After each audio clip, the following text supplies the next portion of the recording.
ಚಿಕ್ಕಬಳ್ಳಾಪುರ ತಾಲೂಕಿನ ಅರಸನಹಳ್ಳಿ ಗ್ರಾಮದಲ್ಲಿ ತಡರಾತ್ರಿ ಭೀಕರ ಘಟನೆಯೊಂದು ನಡೆದಿದೆ. ಮದುವೆ ಕಾರ್ಯಕ್ರಮವಿದ್ದ ಮನೆಯ ಮುಂದೆ ನಿಲ್ಲಿಸಿದ್ದ ವಾಹನಗಳಿಗೆ ಕಿಡಿಗೇಡಿಗಳು ಬೆಂಕಿ ಹಚ್ಚಿ ವಿಕೃತಿ ಮೆರೆದಿದ್ದಾರೆ.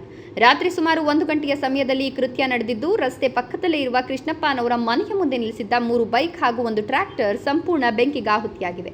ಅಷ್ಟೇ ಅಲ್ಲದೆ ಕಿಡಿಗೇಡಿಗಳು ಅಲ್ಲಿಯೇ ಇದ್ದ ಇನೋವಾ ಕಾರಿನ ಮೇಲೂ ಪೆಟ್ರೋಲ್ ಸುರಿದು ಬೆಂಕಿ ಹಚ್ಚಲು ಯತ್ನಿಸಿದ್ದಾರೆ. ಅದೃಷ್ಟವಶಾತ್ ಕಾರು ಹೆಚ್ಚಿನ ಅಪಾಯದಿಂದ ಪಾರಾಗಿದೆ. ಈ ಘಟನೆಯಿಂದ ಮದುವೆ ಮನೆಯವರಲ್ಲಿ ಆತಂಕ ಮೂಡಿದ್ದು, ಸ್ಥಳೀಯರು ಬೆಚ್ಚಿ ಬಿದ್ದಿದ್ದಾರೆ.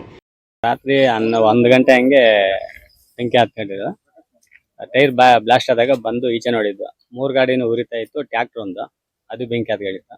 ಇನೋವಾಗಿ ಪೆಟ್ರೋಲ್ ಸುರಿದವ್ರೆ, ಅದಕ್ಕೆ ಬೆಂಕಿ ಹಚ್ಚಿಲ್ಲ. ಪೆಟ್ರೋಲ್ ಇನೋವಾಗೆಲ್ಲ ಪೆಟ್ರೋಲ್ ಸುರಿದವ್ರೆ. ಎಲ್ಲ ಗಾಡಿಗಳಿಗೂ ಪೆಟ್ರೋಲ್ ಹಾಕಿ ಅನ್ಸಿರೋದು. ಒಟ್ಟು ಎಷ್ಟು ಗಾಡಿ? 3 ಗಾಡಿಗಳು, 1 ಟ್ರ್ಯಾಕ್ಟರ್. ಇನೋವಾಗೆ ಏನೂ ಆಗಿಲ್ಲ, ಪೆಟ್ರೋಲ್ ಹಾಕವ್ರೆ. ಯಾರ ಮೇಲೆ ಅನುಮಾನ ಏನೂ ಇಲ್ಲ, ಅಂತ ಉದ್ದೇಶನೂ ಇಲ್ಲ. ಒಳಗಡೆ ಯಾರಿಗೆ ಏನಾಯ್ತು ನಮ್ಗೆ ಗೊತ್ತಿಲ್ಲ. ಇದೆ ಫಸ್ಟ್ ಆ ಉದ್ದೇಶ ಏನಾಯ್ತು ನಮ್ಗೇನು ಯಾರ ಮೇಲೆ ಡೌಟ್ ಇಲ್ಲ. ಇದು ಮಾಡ್ಬೇಕು ಅಂತ ಮಾಡಿರೋದು ಯಾರೋ ಹಿಂಗೆ ಹೊಟ್ಟೆವರಿಗೆ, ಇಲ್ಲಾಂದ್ರೆ ಈ ಕೆಲಸ ಮಾಡ್ತಾ ಇರಲಿಲ್ಲ. ಯಾವ ಗಾಡಿಗಳು? ರಾತ್ರಿ 1 star city 1, scooty 1, bullet 1, tractor 1, car, Innova car. ಅದಕ್ಕೇನು ಆಗಿಲ್ಲ, ಪೆಟ್ರೋಲ್ ಸುರಿದವ್ರು. ವಿಷಯ ತಿಳಿದಿದ್ದಂತೆ ನಂದಿ ಪೊಲೀಸ್ ಠಾಣೆಯ ಸಿಬ್ಬಂದಿ ಸ್ಥಳಕ್ಕೆ ಭೇಟಿ ನೀಡಿ ಪರಿಶೀಲನೆ ನಡೆಸಿದ್ದಾರೆ.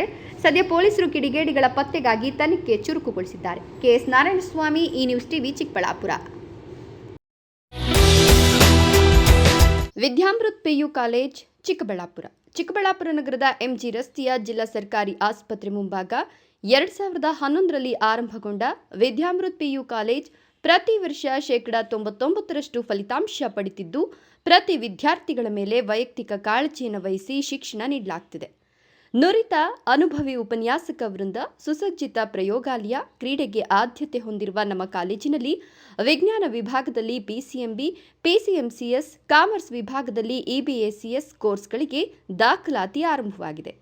ಕೆಸಿಇಟಿ, ನೀಟ್ ಹಾಗೂ ಜೆಇಇಗೆ ವಿಶೇಷ ತರಗತಿಗಳನ್ನು ನಡೆಸಲಾಗುವುದು. ನಿಮ್ಮ ಮಕ್ಕಳ ಉಜ್ವಲ ಭವಿಷ್ಯಕ್ಕಾಗಿ ಎಂದೇ ವಿದ್ಯಾಮೃತ ಪಿಯು ಕಾಲೇಜಿಗೆ ಸೇರಿಸಿ.